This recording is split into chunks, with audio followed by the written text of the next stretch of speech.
Welcome to another episode of Coffee with Capril. And yes, just like the last episode, this is a prop. Yeah, it's a real cup. I just don't have it. I talk about this from time to time, and probably going to be a little bit more repetitive, but I want to point this out because it comes up a lot, and it's coming up even more so because gas prices continue to be high. If you are interested in keeping your expenses down, in many cases, buying an electrical vehicle is not the solution to your problems.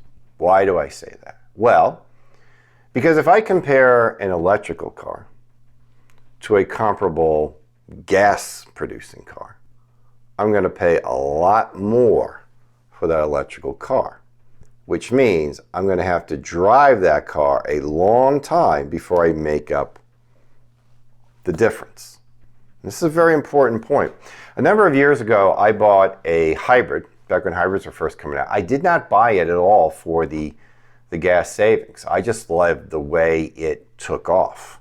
Starting off in electricity, it zoomed. And it was only about $7,000 more than the gas-producing only alternative. So I did my math and figured out at that time, at least, I had to get to about 60,000 miles before I started making money on the deal. Now, of course, in my case, gas prices went down, so it really went back. I had to go down to 100,000 miles. I didn't mind it so much. But the point here is that I was doing it more because I enjoyed the car. I wasn't doing it so much from savings. Now, used car prices fluctuate, and if you can find one used and you want it, great. Just be mindful of the fact that you're probably only going to get maybe 250 miles out per charge. So you're going to have to plan where you go. Although a lot of the cars, their dashboard will tell you where the nearest refuel is. Take about 30 minutes to refuel. And of course, you have to pay for that as well. It's not as easy as just sticking it into your socket. Now, one thing that lovers of EVs don't like me to point out, because their only solution to it is, well, things are getting better. You're not environmentally sensitive when you are buying an electric car. I'm sorry, you're just not. First of all, you are relying more on the electrical power grid, and the overwhelming majority of our electricity comes from fossil fuels. I know you want to believe that there's just some big old dam out there that's turning the turbines, and that does exist to a certain point. But that's not the case most of the time. In fact, you can find out where your energy is coming from, and don't be surprised if it's from coal.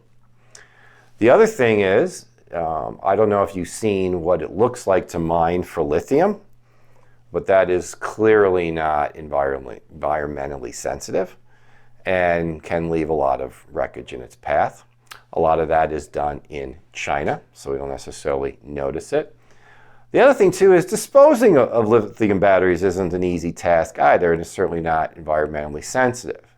Now, look, I'm not trying to get into what's more environmentally sensitive than not. I mean, automobiles by nature are going to pollute, okay? And I really don't even have a problem with that, because I think that there's always going to be some level of pollution that we're just going to have to accept. I just want to point out one approach. Look, if you want to drive an electrical vehicle because you just feel that's the right thing to do, that's great. As long as you don't think that that's the economical thing to do, or at least if you do think it's the economical thing to do, you've looked at the math, which is, how much more am I spending for this car as compared to one just like it that uses just gasoline? And how many miles do I need to put on it before I actually break even? Do that and then make your decision accordingly if saving money is your goal. All right? Just want to point it out again, not against electrical cars. I doubt I'll ever own one because 250-mile charge ain't going to do me any good. Maybe if you got to 500 miles, I would contemplate it. But, to me, we're going to have fossil fuels forever. Even when people say they're running out, I ain't buying it. Call me stupid. The technology will always be created to go find more or to reproduce it more. I think I'm as good a steward to the planet as anybody. But again, To me, I'm going to look at things from a financial perspective, and I want you to do the same. So please, don't send any hate mail. I don't hate electrical vehicles. I think they're kind of cool in a way. I just don't think they are what they're being pushed to being. And I think that when states do things like saying we're only going to allow electrical vehicles to be sold in the state, they're doing a lot of harm to people who are never going to be able to afford that, and quite frankly, do need a car that can go a long distance before a recharge. You have a great month. Next month, I promise I'll talk about something entirely different. Take care. Bye-bye.